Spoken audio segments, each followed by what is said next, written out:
Hello, I just finished or got through a meeting with the Primerica regional uh, overlord, overhead supervisor, super RSVP, regional vice president. I mean, they got like a million uh, titles for their representatives. No, it's actually about four or five of them. And this meeting, the only thing that it did was solidify my suspicions, my presumptions, my assumptions about the company. The company, I wouldn't call it a company.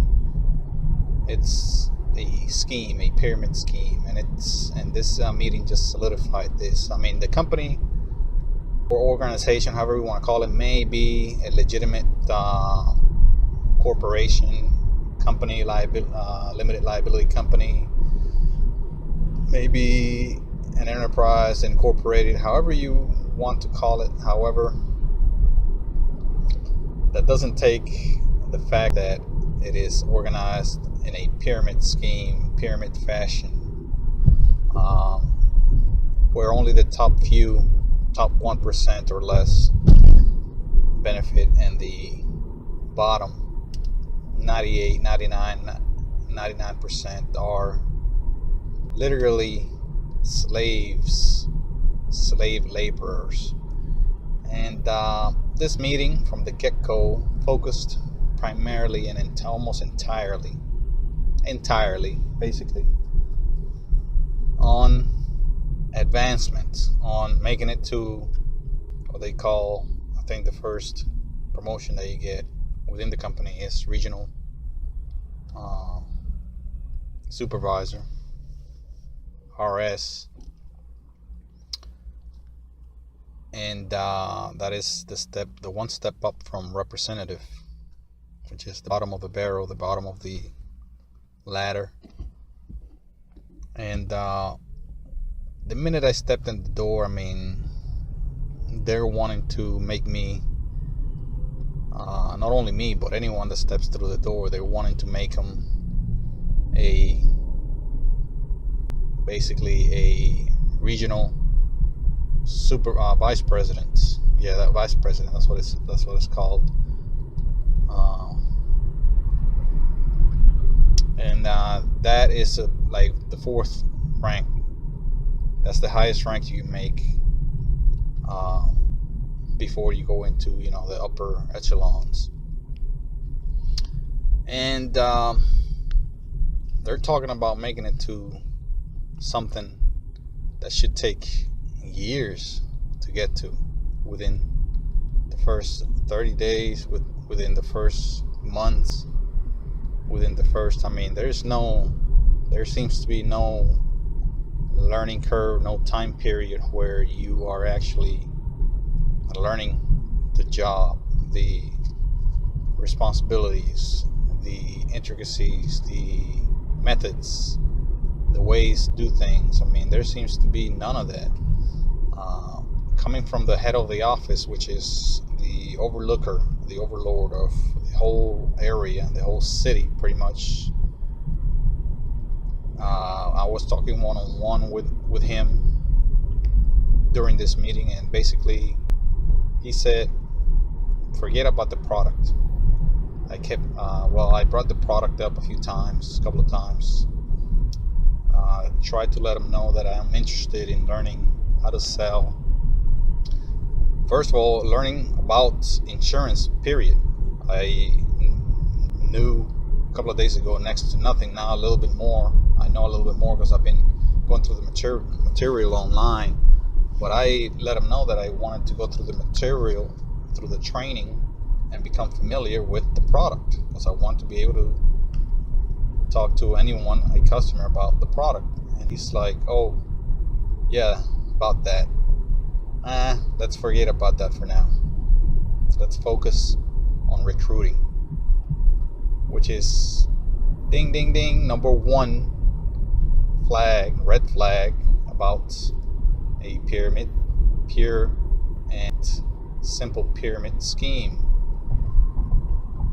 the pyramid scheme that everyone out there with some sense tells you to avoid.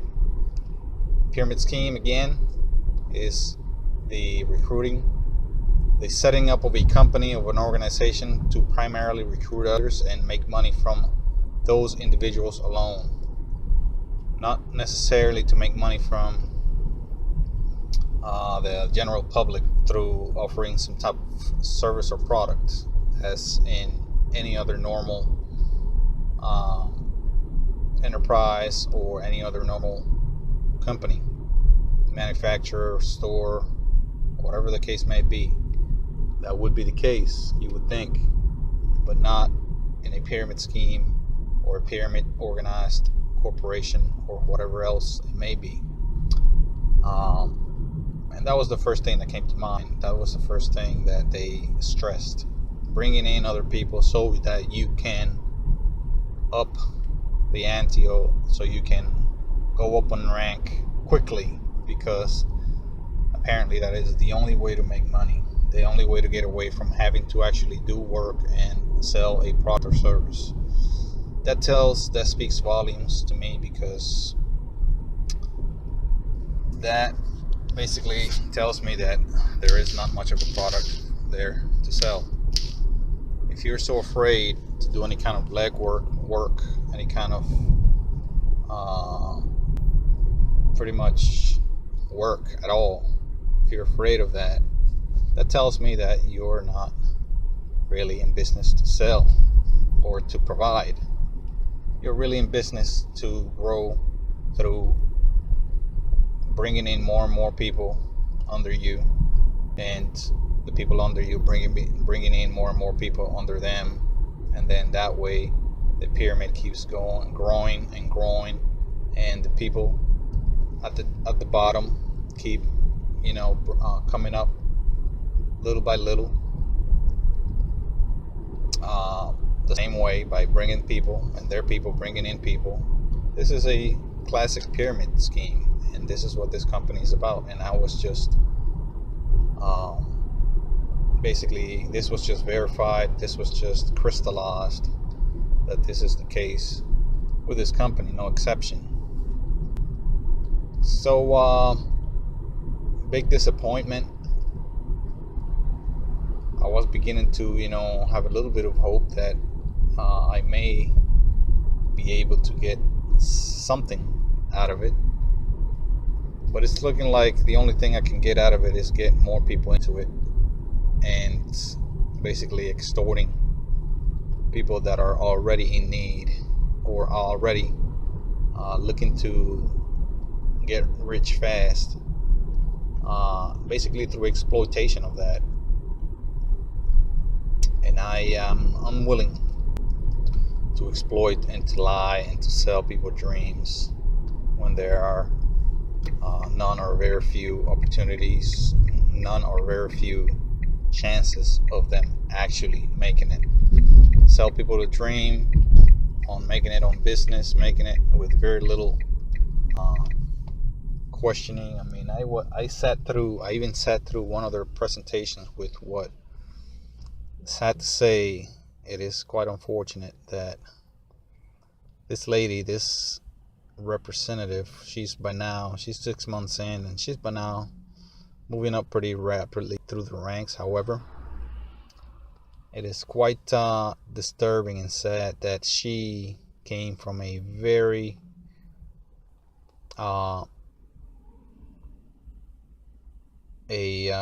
career that was, one, paying her more than anyone here in the city, a lot more than the average person. She was a news anchor. Number two, she is a PhD graduate, or she has some sort of doctoral, and she basically, after probably tons of deliberation and consideration, she quit her job as a news anchor for whatever reason. It may have been a combination of factors there, who knows, but she's now pretty much a recruiter, sad to say. a recruiter to a company that does 90% recruiting. So you are a recruiter for recruiters of uh, people that sell dreams. Pretty much, that is quite disturbing, and something that I'm already involved in. Basically, like I told you, to try it out, to expose it from the inside out, blow the lid off eventually, maybe, and expose this for what it is: a pyramid scheme that is designed to sell dreams, while very, very few people at the top actually make any kind of income, money. I think last time I checked on YouTube, a few people, well, probably a lot more than that, verified this and researched this, but the average income for the members, this is per representative, every representative, the average income is about $5,000 per year. So out of 100,000+ employees, the average medium is 5,000 per year. Some make zero, some make negative, however much money they spend before they actually quit. Some make millions, but for the average to be 5,000, not very many make millions. Not very many make $500,000. Not very many make $250,000. Not very many make even 100,000. Not very many make 50,000. Not very many make 30,000. A few make 10, 20. Perhaps, a lot of them. But these may be people that are dedicating all of their time and effort to it. Which, if they dedicated that much time and effort to something, such as a high-pay career, going to school, training, self-education, self-training, going into a high-pay occupation, or even moving, they could have been close to that, guaranteed, pretty much guaranteed. There's nothing guaranteed, but pretty close to being guaranteed. And it's sad to see, people with a lot of future give up their career. I mean, I've seen what she's driving right now, this person, and she's not there yet. I mean, that may be her, second vehicle, third vehicle, so she doesn't put miles on her BMW or Jaguar. But even then, if you're that worried about putting miles on your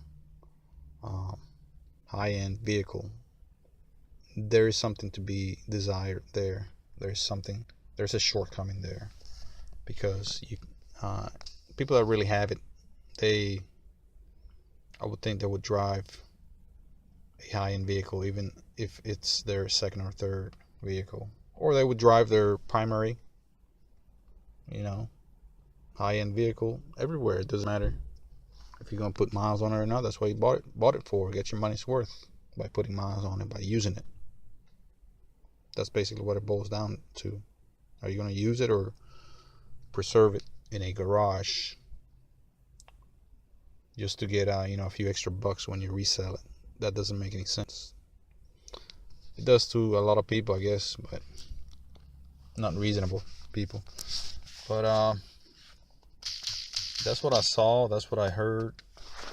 They're wanting me to cough up 25 names, basically 25 of my closest friends and family, to basically put them in front of them, this guy that's quote unquote coaching me. And the first thing that he asked was to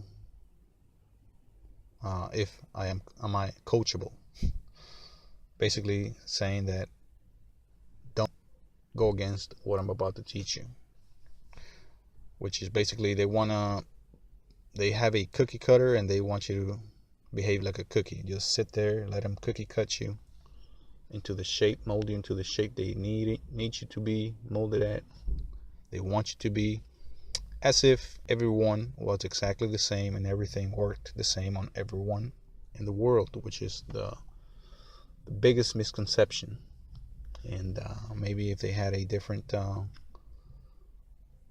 type of mentality, they would probably be a lot bigger and better off. But the place is, it's a little office, quite it's not bustling with activity, doesn't have new furniture, doesn't have all these people running around ready to, doing work and telling you how great the company is. There's only a few people that I've run into, very few people, and they all are somewhat off, somewhat disconnected, somewhat suspicious, reluctant to talk to you, to tell you, be honest with you. I don't feel like there's like a lot of honesty going on. There's a lot of dream selling. There's a lot of believe this, believe that. There's a lot of believing something you're not. And I don't think that's the right way to do things. As I mentioned before, if you believe something, no matter how hard you believe it, yes, you may think that you're that or it. However, reality may not be compatible with that, and you may be harmed by that belief. Again, if you believe that you are a rich, for example, but you're broke, you're gonna go out and buy yourself a car thinking that you're rich. If you really believe it, it's reality, right? You think, therefore you are. Isn't that how the saying goes? If you think, therefore you are, you think you're rich, go get yourself into a huge debt with a high-end vehicle. You're rich, right? So where's the money to pay that first, second, third month of that car note? You better come up with it quick, because they'll come in, repo your car, and ruin your credit very quick. I don't think it'll be a week before they come and get that car from you, especially in the first few months, years. So something to consider. I will keep updating this